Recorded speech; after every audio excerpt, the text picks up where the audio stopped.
what kind of legal challenges they may face. Saying earlier, there is global reviews. So if you're launching into a new market with the same ASIN, you actually can pull reviews from where you're selling. Something like if we have a brand registered in .com. But you would have it's good to get brand registered in each marketplace. So if you're selling directly, And those kind of things. How you're tackling this? So I'm tackling it through my Seller Central expert.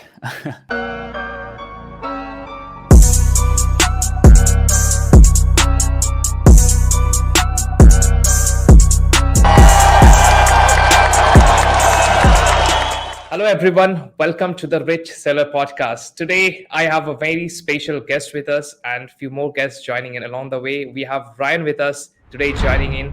Hello, Ryan. How is it going? I'm doing well, Sammy. How about yourself? Yeah, thank you so much. I'm doing great as well. So today we are going to discuss about one of the most highlighted topic on the Amazon space, that is about expanding to other marketplaces. So here we have our other guest. So Riley, welcome to our podcast. How are you doing? Oh, what's up, guys? I was on the wrong link, but I'm here. What's up? Riley here. Nice to meet you. Yeah. Thank you so much for joining, guys. So today we are going to talk about international expansion, and I think this is a hot topic right now going into Amazon space, and how to expand in other countries, because Amazon, it looks like they're opening up marketplaces every day. So what we are going to discuss is the main focus for our today's podcast will be going towards six-figure and seven-figure, eight-figure sellers, because they will be probably the best fit to expand to other marketplaces. So why not we start with a few of our topics today about let's start with Ryan here. When should you think that a seller or a brand should think of expanding to the different marketplace?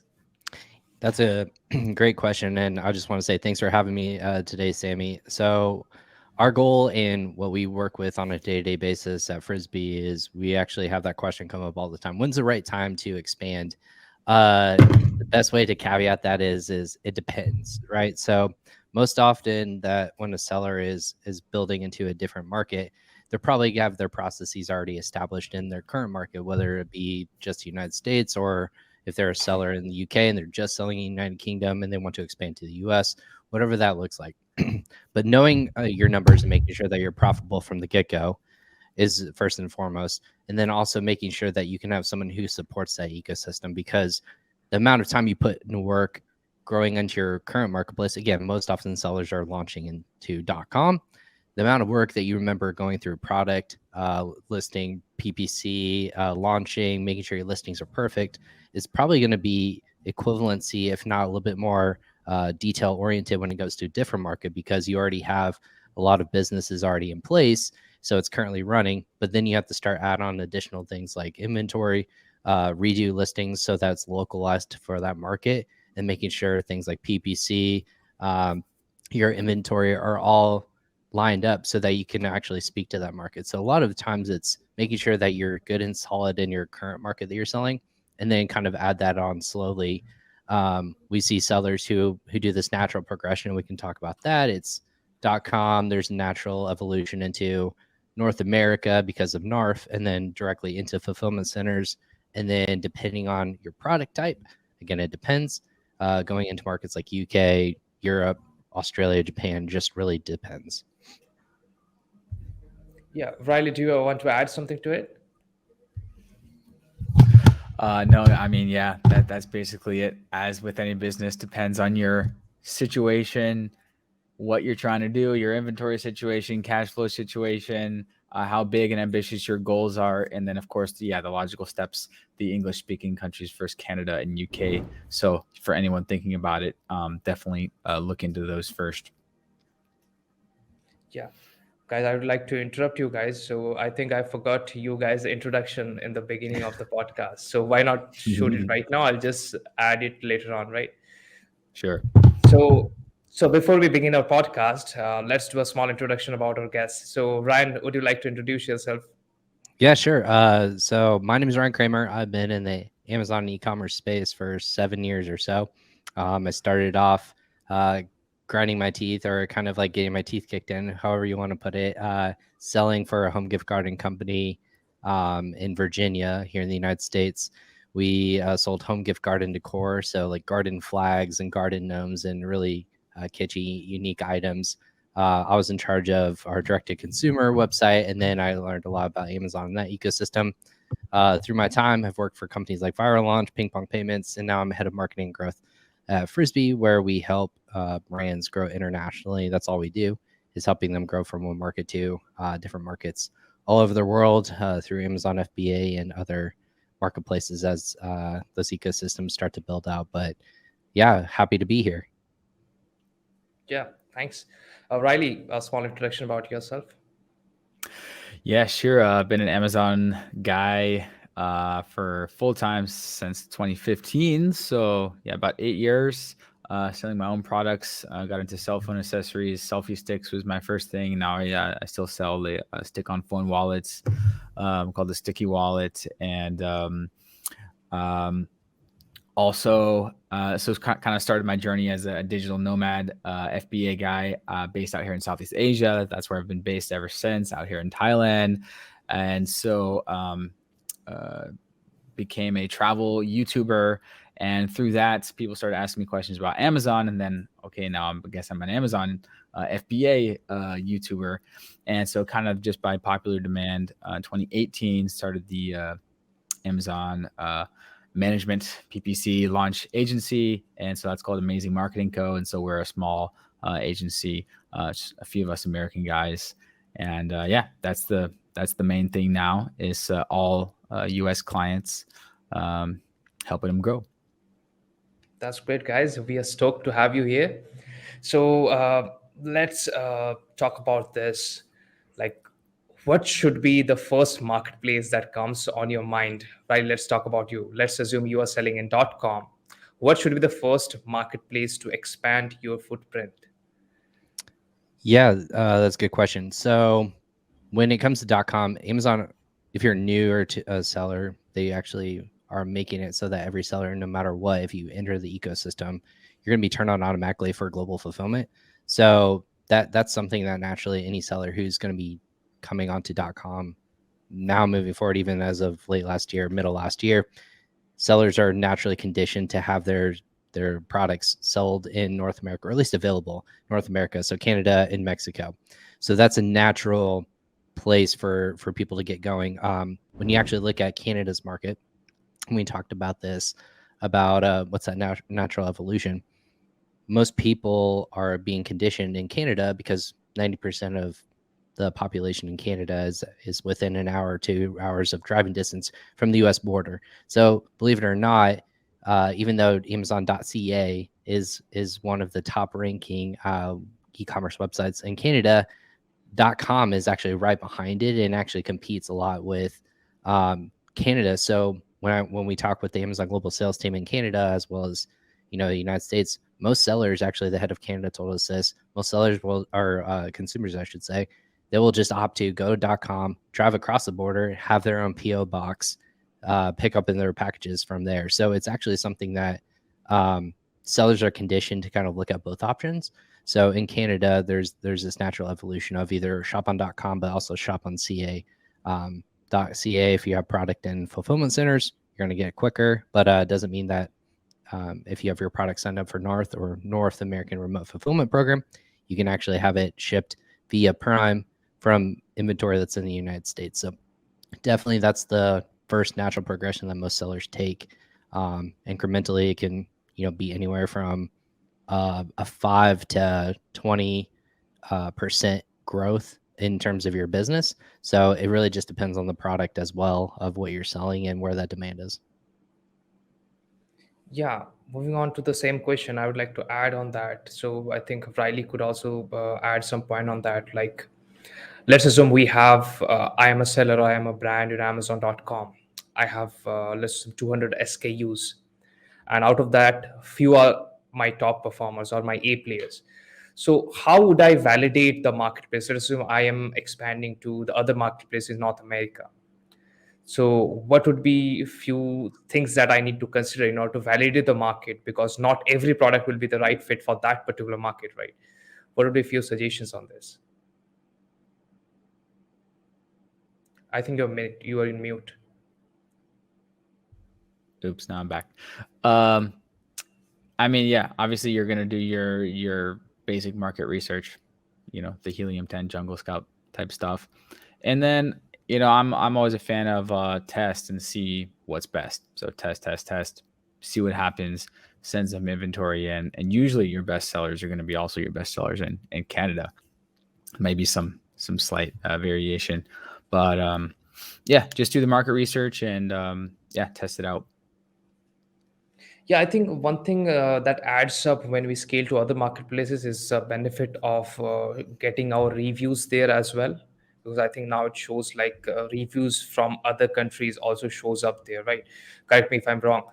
So I think that also adds up in launching a product. But other than that, Ryan, what do you think? Let's assume because you are into this, right? You are helping brands to scale in other marketplaces. Let's talk about some legal things here. What kind of legal challenges they may face if we are talking about North American marketplace? Then we can move Sure. to Europe because I think those will be a little bit different.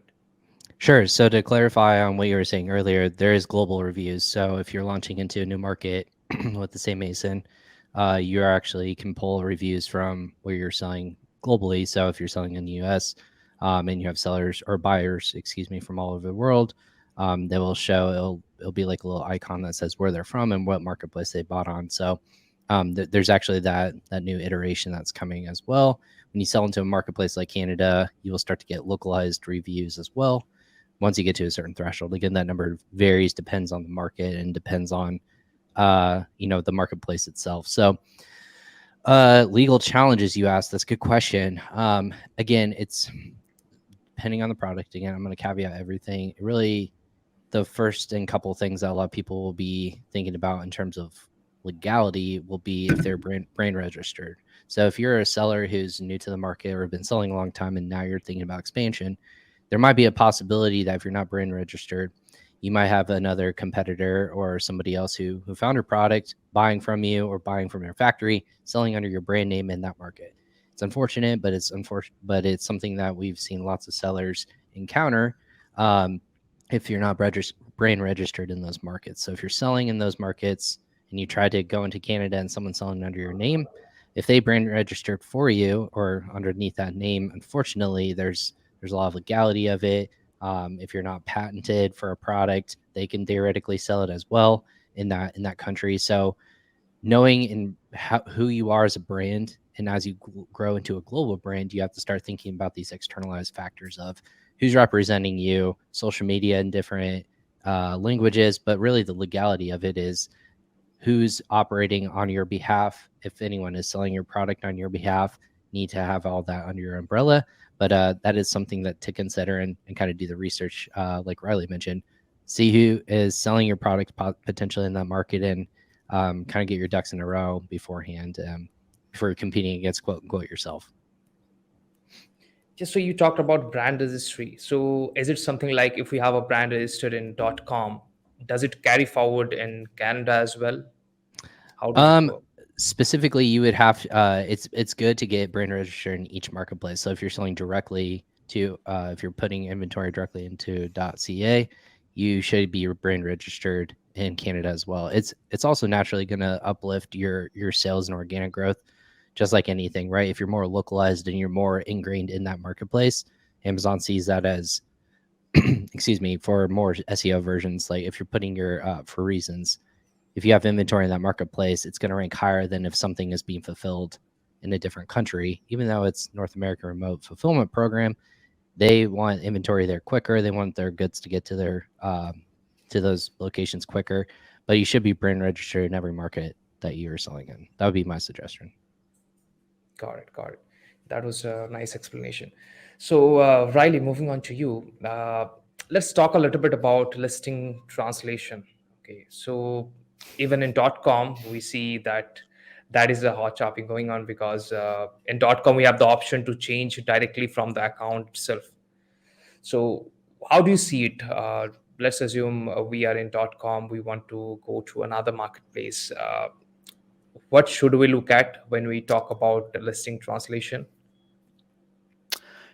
I would also love to know if there's any tips and tricks on that subject as well. I think we should ask Ryan. So, to be honest, I'm not an international guru or expert at all.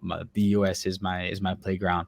But if there's any tips and tricks, I'm maybe Ryan knows. Yeah, Brian. So for translation specifically, it comes up all the time. Is my translation good enough to, translate from Google? And clearly everyone, I can emphatically say, no, you shouldn't. There's a couple different iterations that a lot of people come to. When you go into, again, we're talking about the natural progression. Localization as a whole isn't very important. So you're looking at A+ localization. You're looking at translations when it comes to keywords. You're talking about how people are searching for your product instead of just the subject of, why, my keyword doesn't necessarily carry over to different marketplaces. For example, Amazon in October launched something called a product opportunity explorer. And that's something for if you have a listing in the United States, you can actually look in Europe, you can look in Italy, or Europe, Italy, UK. It expands onto European marketplaces as well, but you can actually search for keywords on a 360-day, past, and you can actually look at keywords, categories. You can look at all these different terms per marketplace. So if your number one keyword is camping blanket, for example, and did this with a seller before this exercise, camping blanket doesn't even appear in any of .de, which is Germany, or .uk Amazon Marketplace search terms, because it's not a phrase that those people use when searching for that product. So I might be looking for it in the United States. It's their number one keyword, but that might translate completely different to another localized marketplace. They might think of it as camping gear or thermal blanket, something along those lines. And it translates differently in terms of the customer, not just our language and what we speak as and how we write, but it's more of the psychology of how people are looking for your product. So even in that capacity, it's a free tool. Amazon's kind of rolled it out in Seller Central. More than it's a really great and easy tool to use when you start to build out who you're selling to, what's the price point, and then also what's going to translate as. In terms of translations, I think a lot of people ask, is my product packaging need to be translated? Yes, it should be from the very get-go. You should actually have it in your, at least the standard, very popular languages, I should say, on your labels in terms of like ingredients, or if it translates into different what it does, just to make sure it's under TOS. But under US or English speaking, you can have Spanish, you can have French, you can have a couple of different things where it's listed out so that you can launch into those markets easily. But in the packaging, you kind of get into different requirements as well. Depends on where you go. But translations is very important. If you have a teammate who speaks that local language, make sure that they go through their cadences. Again, German, it's very straightforward. It's true to the point. There's no fluff involved with it. United States, we like to be fluffy with our adjectives and how we describe things, and we like the warm fuzzy feelings. A lot of countries don't like that. It's just simple, straightforward, what it does and what can you accomplish with it. So if you have a teammate or somebody who is in charge of those markets, make sure that they understand the cadences, who their customer is searching for, but then also the language is very important. Don't just simply translate it through an AI algorithm or Google Translate or something like that. It's important. Customer service, you can maybe get away with it, but you should have someone dedicated to those channels for sure. Yeah, definitely. I would 100% agree on it. We should have someone who actually speaks the language, because what we have seen with our clients is in Amazon.com, we have the option to directly translate to Spanish, right? We can change it. But what we are seeing is when we translate or just click on the button and it changes to Spanish, what is happening is the sentence are not properly structured, not organized properly, and it completely changes the meaning of it. So we have to again go back and forth with the catalog team and make sure that the changes are done and the word seems correct when someone reads that text or something like that. So I think you have added a really valid point. Now, moving on to Riley. Riley, let's talk about with the new policies that have happened with FPA. So you are a seller yourself. So let's talk about the FPA fees changes that have happened also with removal order and those kind of things. How you're tackling this? So I'm tackling it through my Seller Central expert. So again, I'm more of a marketer, Amazon strategist. I'll be Mhm. upfront. Seller Central is not my playground that I play around in. We delegate that to the experts with FBA fees and all that. So I don't know. Maybe you guys have some tips and tricks around that. Yeah. So, Ryan, let's talk about FBA when it comes to global fulfillment, right? So, Mhm. what kind of logistic ups and downs can seller face if they're, let's assume you are selling in .com, now you have registered in European marketplace. Yeah. So let's first talk about the legal challenges, like what kind of legal documents do we require? Because I think Europe requires some VAT as well. So Yeah, good question. So I can touch on both inventory, but then also kind of the legal challenges of everything. So in terms of inventory, recently, and this is both applicable to both .com as well as globally. Amazon recently came out with and launched on March 1st of 2023 their capacity manager, but also inventory management ecosystem. So a lot of the past, it was a lot of guessing on a week-to-week basis, the IPI scores, capacities.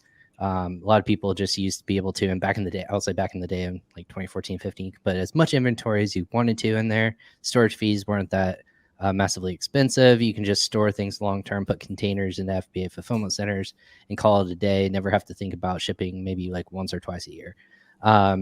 Those days are long gone. It's more of like, instead of an as needed, it's more of a predictive analysis. You need to be very on top of it so you don't run out of inventory, or if you can, since margins are shrinking and shrinking, a lot of people just need to know, hey, how long can I keep a unit in a fulfillment center without it being cost prohibitive instead of cost making or profitable? So even putting containers, like full container loads of goods into a fulfillment center, a lot of people are diverting away, and Amazon's pushing people away, and they're going towards small parcel delivery. So small parcel delivery can be checked in on a frequency basis as often as you want by any sort of carrier. It gets checked in, and within hours, it's in FBA in their inventory level. So that is a more frequency model that Amazon wants more people to do, less quantity, more often shipments. So that is not just on .com, but globally as well. So that's something else as Frisbee we help facilitate and help people manage as well. But in terms of globally, the ecosystem, how they changed it to the capacity manager, now it gives you a 90-day window, right? Of this is what you have for 30 days. This is what we think we're going to have next month. And then, predictively in 90 days from now, this is what you can expect to have. The capacity manager, you can actually bid to get more inventory space in both .com, but also globally as well. So that's something that you can request from Amazon and basically bid against yourself 20% of your capacity to get more inventory spots. So when we have clients who are trying to get in containers in Q4 and inventory into there, and they're not ready until the next year, there's no space into the next year, Amazon's now giving you this capacity to say, hey, bid on yourself or bet against yourself and see if you can actually sell through it. So there's some fees associated with that. I would definitely suggest go checking out the capacity manager ecosystem and how to utilize that to your benefit. But it allows you to basically bet against Amazon. Hey, we deserve more inventory, and we'll prove it to you by selling more inventory if you give us the opportunity. So wanted to touch on that. But globally, legally, a lot of people, if you are expanding, you have to think about VAT, you have to think about taxes, you have to think about all those different things. It's a little confusing and a little scary. But there's a lot of great partners out there who are being able to, when it comes to VAT, it's basically, think about it as sales tax in the United States. It's an additional fee that you have to pay. Amazon actually reimburse you. They will charge you up front, but then you can be reimbursed for it later on. But it's just part of the sales ecosystem that you have to apply for.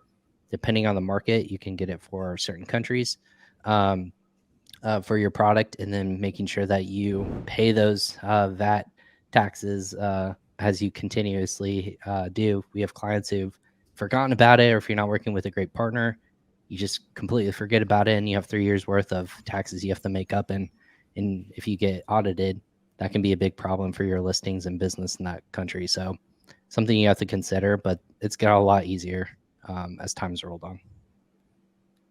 Yeah, that's good. And also, I think about this new FBA changes. Do you think Amazon is pushing their Amazon warehouse and distribution part? I think they have launched their AWD, right? You're talking about so you're talking about the delivery ecosystem, so more like Yeah. shipments. So that is something that their distribution network that they've done in terms of like 3PL warehouses. I've heard of it. It's not something we consider or handle, or it overlaps with our ecosystem.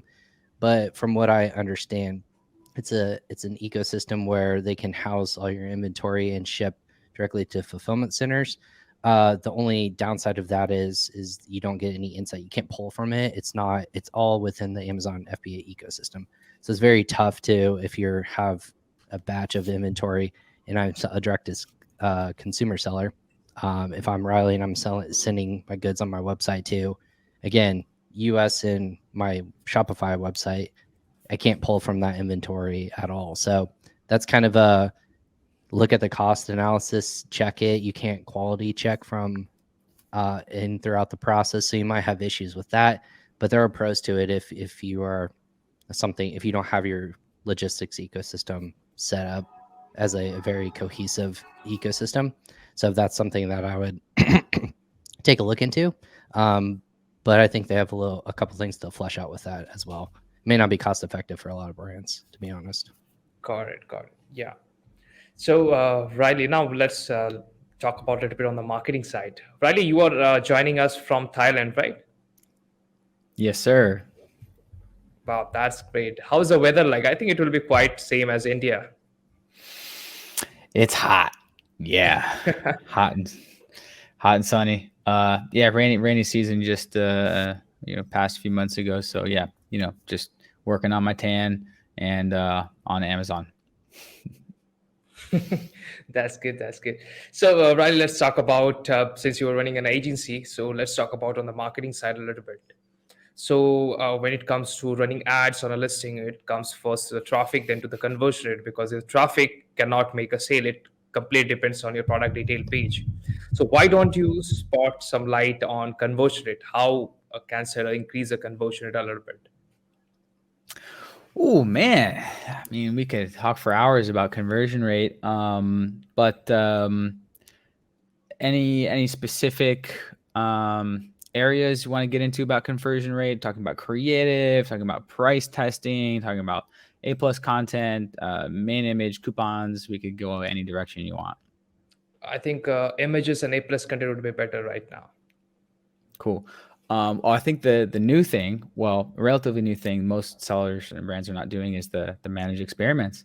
So get on that, guys. You can do the managed experiment right now in your Seller Central. So turn that on for the main image, and turn that on for the A+ content. So that's some of the lowest hanging fruit you can do that we do for our sellers, for our clients. And I'd say the third thing, if not most important, is test your price. Organize some split tests for your price on Amazon. It's a price comparison platform. So make sure you're testing different prices to find that sweet spot. So I'd say those are some main things with trying to optimize conversion rate. Yeah, that was quite a lot of insights. Also, let's talk about a little bit about brand story, because I think that is something sellers are not focusing a lot into. Yeah, get on it, get it now, and you got to do it now because premium A+ content is now available for sellers, not just vendors.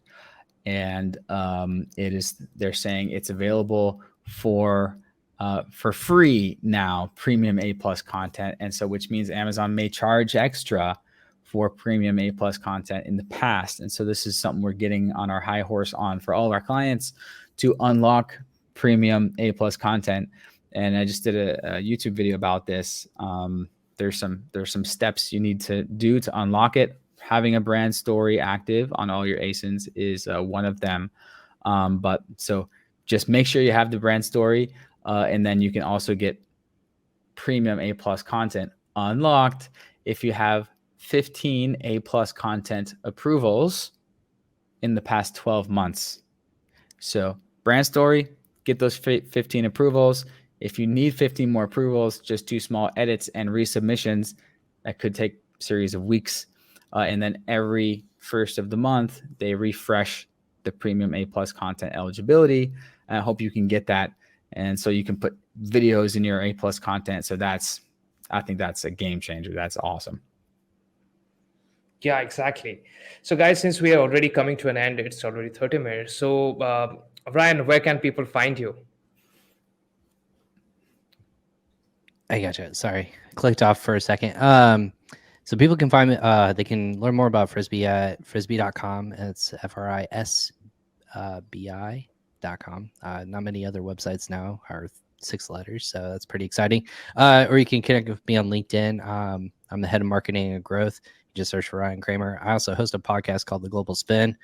We just launched more about the global journey of Amazon sellers, trying to expand to different markets, their pros and cons and challenges.